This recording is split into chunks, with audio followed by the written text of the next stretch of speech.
I'm Nurin Razmyn, and this is Nightline, the top stories. Putrajaya rejects claims Malaysia interfered in Thailand's border dispute with Cambodia. And floods force thousands to evacuate as heavy rain expected to continue. Good morning. The flood situation has worsened, with the number of evacuees in the 5 affected states rising to 8,895 as of 8 p.m. on Sunday, up sharply from the 6,351 recorded at 4 p.m. the same day. Kelantan remains the worst-hit state, with 7,695 individuals evacuated to 31 temporary evacuation centers, PPS, across the state. Tumpat is the most affected district, with over 4,000 evacuees, followed by Kota Baru, Bachok and Pasir Puteh. In Kedah, 404 individuals from 122 families have been evacuated to 3 PPS in Kulim, while in Terengganu, 2 evacuation centers in Besut are currently sheltering 361 evacuees. Over in Perlis, 307 individuals have been taken refuge in 2 PPS, while 128 evacuees are being sheltered in 2 centers in Pulau Pinang.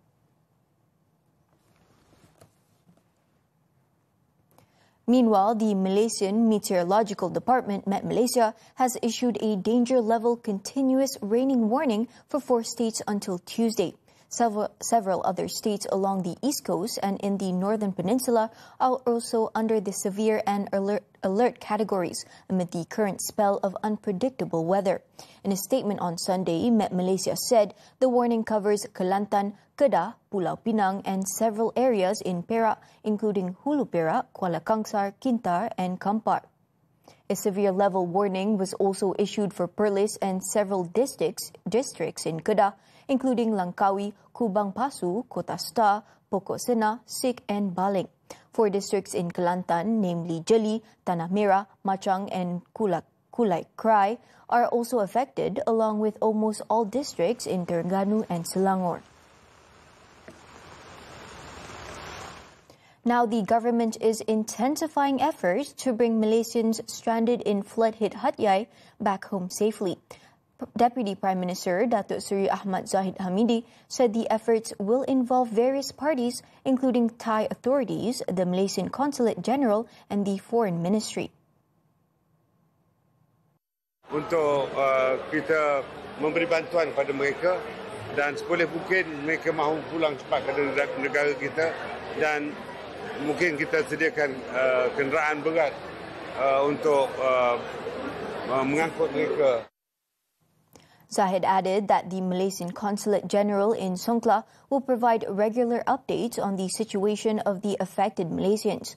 On Saturday, Wisma Putra stated that all Malaysians trapped in Hat Yai and the surrounding areas of southern Thailand are safe. Meanwhile, Malaysia's consulate in Songkla is working to assist citizens affected by severe flooding in the region, mobilizing several layers of support and coordinating with local authorities to move stranded Malaysians to safety. Consul General Ahmad Fahmi Ahmad Sarkawi said his team is ensuring that all Malaysians trapped in Hat Yai and nearby areas receive urgent help. Sebenarnya dah menurun. Semalam dikatakan pada paras minyak atau pada dada, hari ini dah turun sikit pada lutut, tetapi tetap kita hendak kalau boleh kita nak bawa rakyat Malaysia keluar dari tempat ini jugalah. Jadi kita tengah cuba sedaya upaya, ya. Saya pun tengah dalam perak, tengah dalam perjalanan untuk ke hotel-hotel untuk memberi bantuan, dan masa sama juga kita akan cuba untuk memindahkan rakyat Malaysia mana yang boleh. Local volunteer groups are also assisting efforts to locate Malaysians caught in the floods. Earlier on Sunday, 42 Malaysians, including children who had been stranded in a hotel in Hat Yai, were reportedly asked to vacate the premises after the electricity and water supply was cut off due to the floods. According to Ahmad Fahmi, the consulate, together with the local hotel association, helped to relocate the affected Malaysians. At the same time, 36 students from University Utara Malaysia, UUM, along with 4 accompanying officers, are confirmed safe, though still stranded in Hat Yai due to severe flooding.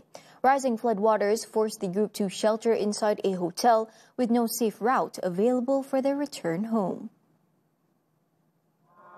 Deputy Vice-Chancellor for Student Affairs and Alumni, Professor Ahmad Martada Muhammad, said that despite dwindling essential supplies, all students remain physically and mentally stable. Berada dalam keadaan baik, walaupun mereka terjejas dari segi bekalan elektrik, bekalan makanan dan juga air semakin berkurangan, namun semangat kesemua pelajar-pelajar dan pegawai pengiring itu adalah dalam keadaan baik dan mereka sentiasa memberikan perkembangan terkini. UUM has activated an emergency hotline and formed a dedicated WhatsApp group involving the students' families to ensure updates are delivered promptly and accurately. The group has been in Thailand since November 20th for a cultural exchange and collaboration program with a local university. Now moving on, the Prime Minister, Datuk Seri Anwar Ibrahim, has dismissed claims that Malaysia interfered in Thailand's border dispute with Cambodia. Stressing that the allegations were baseless and misguided, Anwar clarified that Malaysia's role was limited strictly to facilitating dialogue between Bangkok and Phnom Penh, not prescribing solutions or influencing the outcome. We as neighbours are of course concerned, but we are not involved. Neither do we give specific prescription of the manner how they would achieve an amicable settlement or resolution to the conflict. We just facilitated. As ASEAN Chair for 2025, Anwar said Malaysia's involvement was limited to enabling key officials from both sides to communicate, which included enabling discussions between their respective armed forces chiefs and foreign ministers. He reaffirmed that Malaysia fully respects the legitimacy, competence and sovereign rights of Thailand and Cambodia to resolve their own matters. The Prime Minister was responding to reports of a gathering outside the Malaysian and US embassies in Thailand, who alleged of foreign meddling in Thailand's efforts to uphold its sovereignty.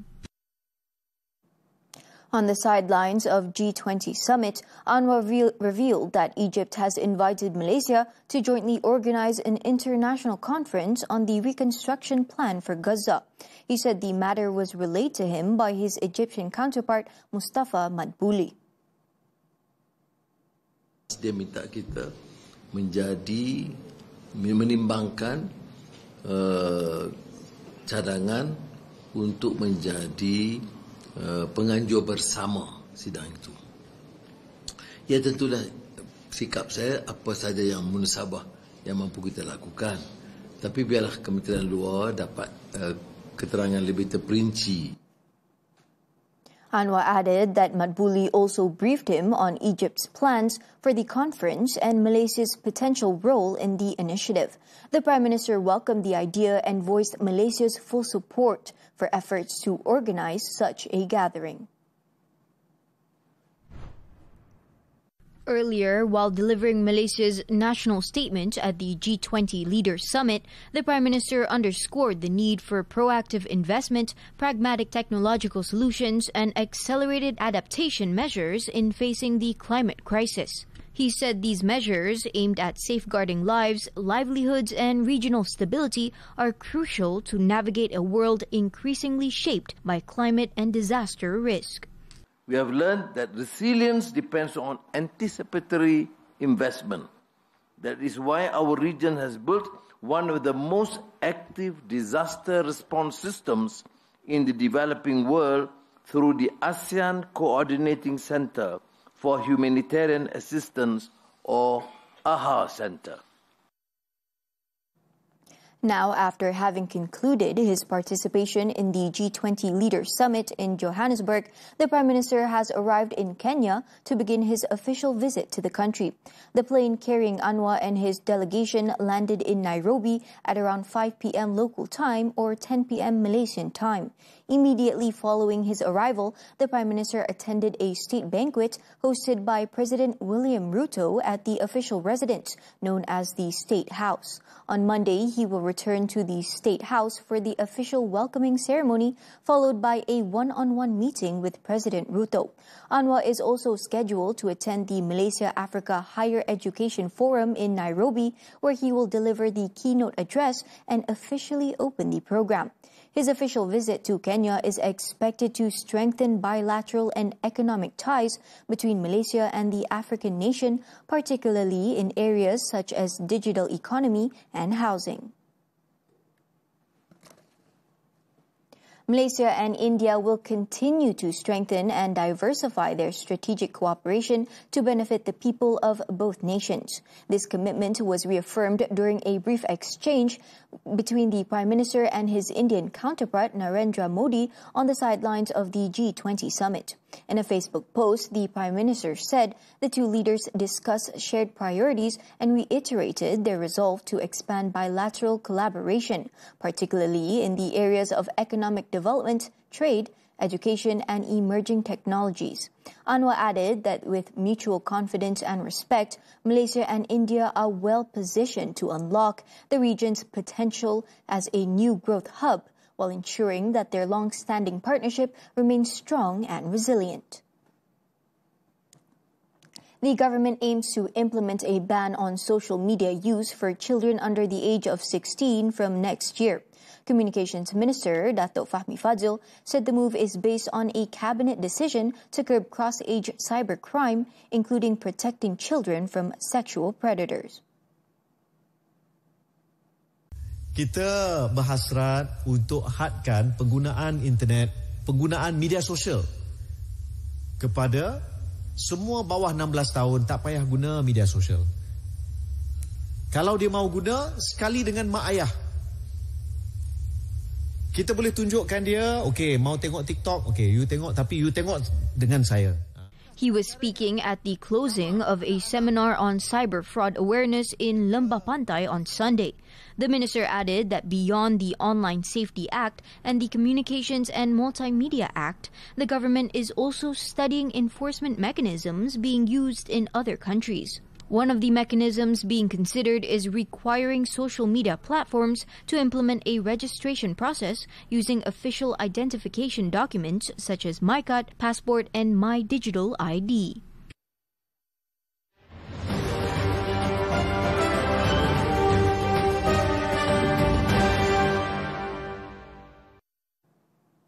The Sabah Pakatan Harapan has unveiled its election manifesto outlining 8 core commitments aimed at strengthening governance, improving infrastructure, boosting the state economy, and expanding support for the people. A key focus is ensuring that Sabah's claim to 40% of its revenue will fully benefit its citizens. The manifesto was launched in Kota Kinabalu by Sabah PKR Chairman Datuk Mustafa Sakmut. Inilah kali pertama kita mendapat Perdana Menteri yang terus mengatakan bahawa akan melaksanakan MA63 tetapi dalam suasana perundingan antara kerajaan pusat dan juga kerajaan negeri. Among the key priorities outlined is the commitment to building new dams to ensure a reliable water supply across the state. The coalition also plans to pursue green and sustainable energy options and develop new power generation facilities to strengthen Sabah's energy capacity. Man detained for reckless driving. This and more after this breather. Apa kata kalau kita pergi Ipoh? Melaka dengan Johor pun best juga. Spek siapa yang tertinggal ni? Mana ambil lah.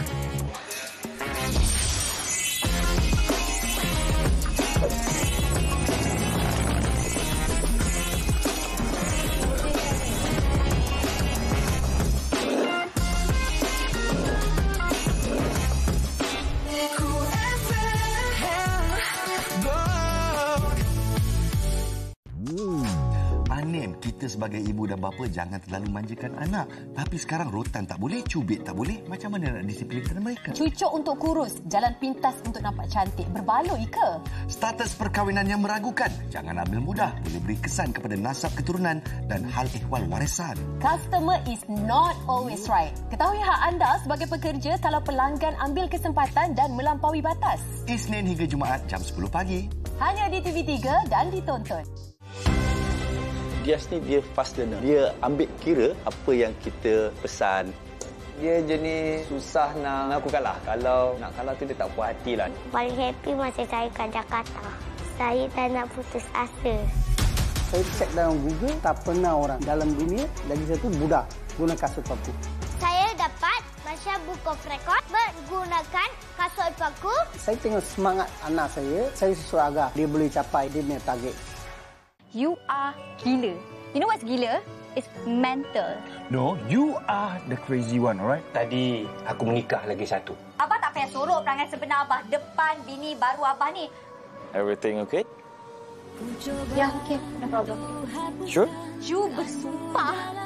You takkan balik lagi rumah ni. Salju Rindu di Bumi Auckland, Isnin hingga Khamis 10 malam di Samarinda TV3 dan stream sekarang melalui Tonton.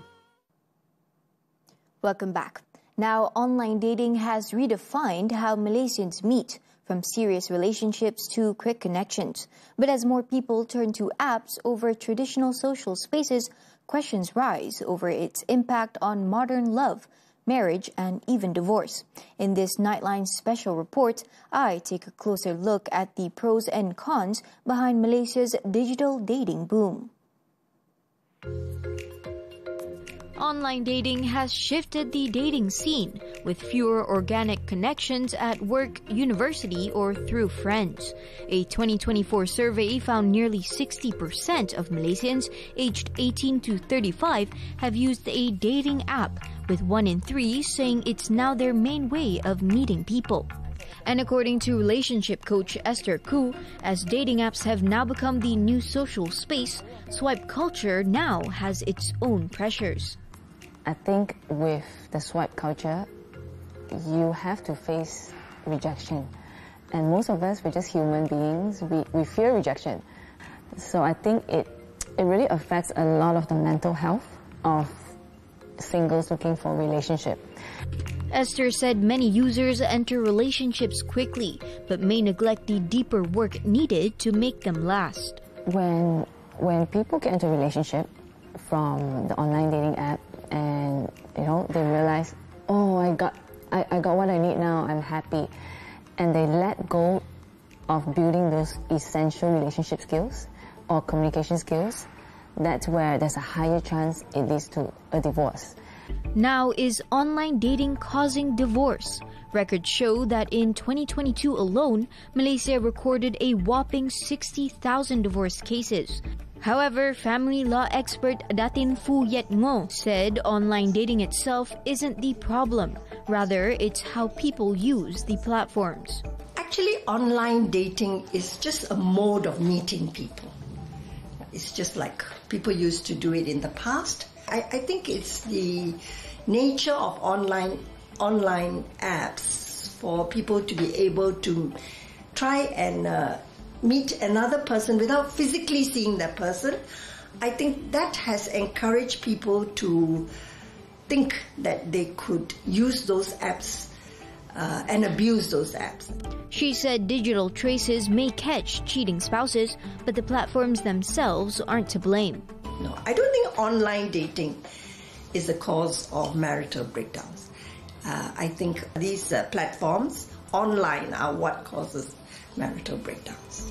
However, despite the risk and red flags, some users like Sofia Adelina say dating apps are still one of the only ways many young Malaysians can meet new people. What's nice about these apps is that there is a mutual understanding, more of an unspoken rule, that everyone on these apps is looking for connection, regardless of if they want something serious or something casual. But Sophia admits the platform also opens doors to dishonesty and unsafe behaviors depending on the user. Whether or not you encounter people who scam you or people who love bomb you or whatever, that's entirely based on the user and based on what you experience. But I will not ignore the fact that these things do happen. So it's a big reason why people turn away from these apps and why the stigma is still there. Dating apps have redefined how we meet, but not what it takes to make love last. And as Malaysia navigates rising divorces and a digital dating boom, the real test is whether we can adapt without losing what matters most. Nurin, Razmyn for Nightline, TV3. In other news, a man who was caught on video driving in a dangerous and reckless manner along the Sungai Besi Highway has been detained by police on Sunday. Kuala Lumpur Police Traffic Enforcement and Investigation Department (JSPT) Chief ACP Muhammad Samsuri Muhammad Isa said the 32-year-old tested positive for ketamine, methamphetamine and amphetamines. The incident occurred at around 8 a.m. on Saturday on the Sungai Besi Highway heading towards Taman Naga Emas. In the recording, the man could be seen driving an SUV with only 3 functional tires. He was stopped by several motorists along the way. The driver claimed he was heading somewhere nearby and ignored multiple warnings by onlookers who feared the situation could lead to an accident. The full technical report on the incidents that occurred on Jalan Bunus Masjid India on November 10th is expected to be completed within a month. The study conducted by the Malaysian Public Works Institute IKRAM is to identify the cause and propose the best measures to prevent similar incidents from reoccurring. According to Kuala Lumpur Mayor Datuk Fadlun Ma'ujud, the study will cover geotechnical engineering aspects of the pedestrian walkways near Jalan Masjid India. Kita akan ambil tindakan immediate, terutamanya mungkin kita akan tengok balik laluan pejalan kaki untuk kita letakkan bahan yang lebih kukuh untuk pejalan kaki. Contoh kita akan letak rebar untuk pejalan kaki itu supaya konkrit yang akan kita buat selepas hari ini akan jadi lebih kukuh. Iaitu kita bagi sebulan kepada IKRAM. Fadlun said this to reporters at an event in Kuala Lumpur on Sunday. On November 10th, a subsidence occurred on Jalan Bunus, forcing the road to be temporarily closed until repairs were completed. The incident is believed to have been caused by a disruption to the stability of the pavement structure in the affected area.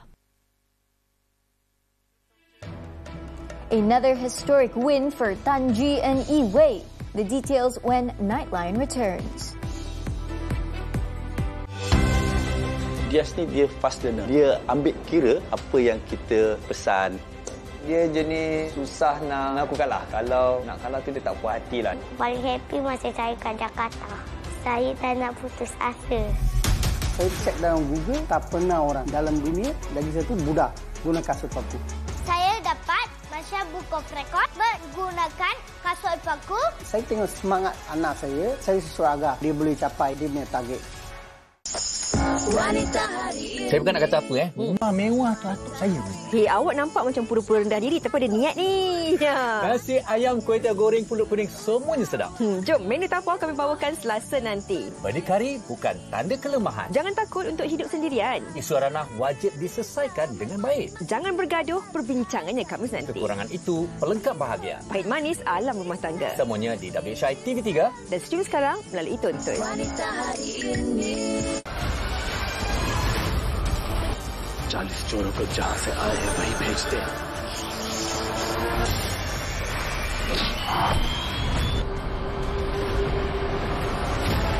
हम तो ठीक है मजीना आपा, लेकिन इस मंजर को देखिए। यहाँ इतना सारा पानी कैसे आ गया?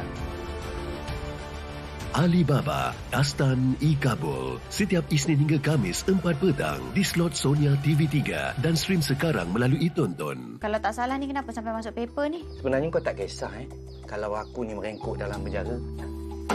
Syazman, apa ni? Aku memang dah lama geram dengan kau. Kau berambus. I want to know. After 20 years, I'm just curious. Salju Rindu di Bumi Auckland mulai 19 November, Isnin hingga Kamis 10 malam. Terbaharu di Samarinda TV3 dan stream juga melalui Tonton. Onto the foreign front. Heavy rain is expected to continue in Hat Yai and several parts of Songkhla province in Thailand. According to news outlet Bangkok Post, the Thai Meteorological Department forecasts heavy rain on Sunday, easing from Monday to Friday. The Thai Department of Disaster Prevention and Mitigation reported flooding in 10 southern provinces, affecting around 1.47 million people. In addition to Songkhla, districts such as Trang, Satun, Yala and Narathiwat are flooded, but floodwaters in Surat Thani and Krabi are receding. In response, Thailand's Tourism and Sports Ministry has launched an emergency operation. Meanwhile, in Vietnam, the death toll from severe floods in the southern and central regions rose to 90 on Sunday as the Southeast Asian country continues to assess the damage after days of relentless rain. Some 180,000 homes have been damaged across the country, with more than 3 million livestock swept away. More than 258,000 people were remained without electricity, and sections of major motorways and railway tracks were blocked.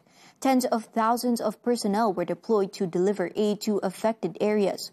The most severe impacts have been observed in 5 provinces clustered in South and South Central Vietnam. The Zionist military has attacked the southern suburbs of Beirut on Sunday, saying it targeted a Hezbollah operative in Dahiyeh. Local media reported 3 missiles were fired at a building in the Haret Creek area, damaging vehicles and other nearby structures. Lebanon's health ministry said at least 1 person was killed and 21 others were wounded, calling it a preliminary toll.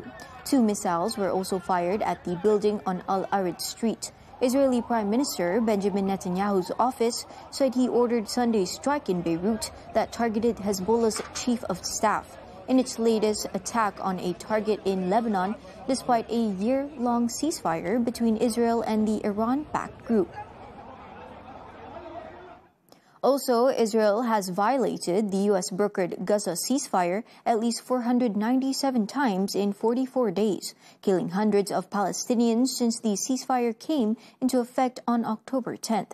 The Gaza government media office said some 342 civilians have been killed in the attacks, with children, women and the elderly accounting for the majority of the victims. The office condemned the Israeli occupation's ongoing violations of the ceasefire agreement, calling them a clear breach of international humanitarian law and its humanitarian protocol. It added that 27 violations were recorded between Saturday and Sunday, resulting in 24 deaths and 87 injuries. The office also said Israel was fully responsible for the humanitarian and security repercussions from its violations.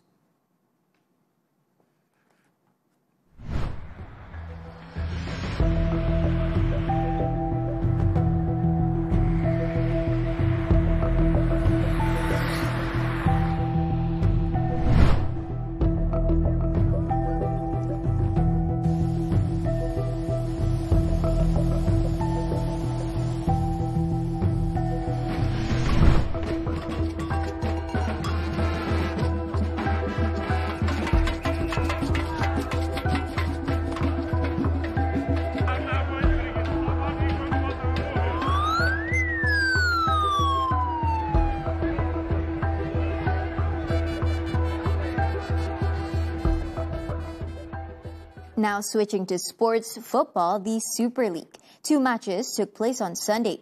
Immigration FC took down PDRM FC 5-0, while Sabah FC willed a second-half comeback to secure a 3-2 victory against Penang FC. Taking place at the Likas Stadium in Kota Kinabalu, Dylan Wenzel-Halls fired the visitors in front through a goal in the 17th minute. The Rhinos equalized through Ayudin Mujajic's strike in the 22nd before Wenzel-Halls again scored to give Penang the lead going into halftime.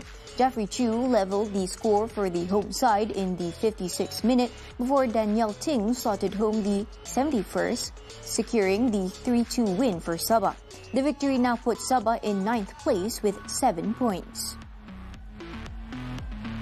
On to badminton, the 2025 Australian Open. National mixed doubles Chen Tangji and To Yi-wei landed their first World Tour title of the year with a masterful performance at the Super 500 tournament in Sydney on Sunday. The final match saw the world number 4 pair maintain their perfect record against Indonesia's world number 11 duo, Jafar Hidayatullah and Felicia Pasaribu, claiming a 21-16, 21-11 win in 42 minutes. This victory extended Tangji and Yi-wei's flawless record against the world number 11 pair to 5 wins. Following their victory, the duo also ended Malaysia's 23-year title drought in the mixed doubles category of the 36-year-old championships. Tangji and Yi-wei earned $37,525 as champions, while Jafar and Felicia took home $18,050.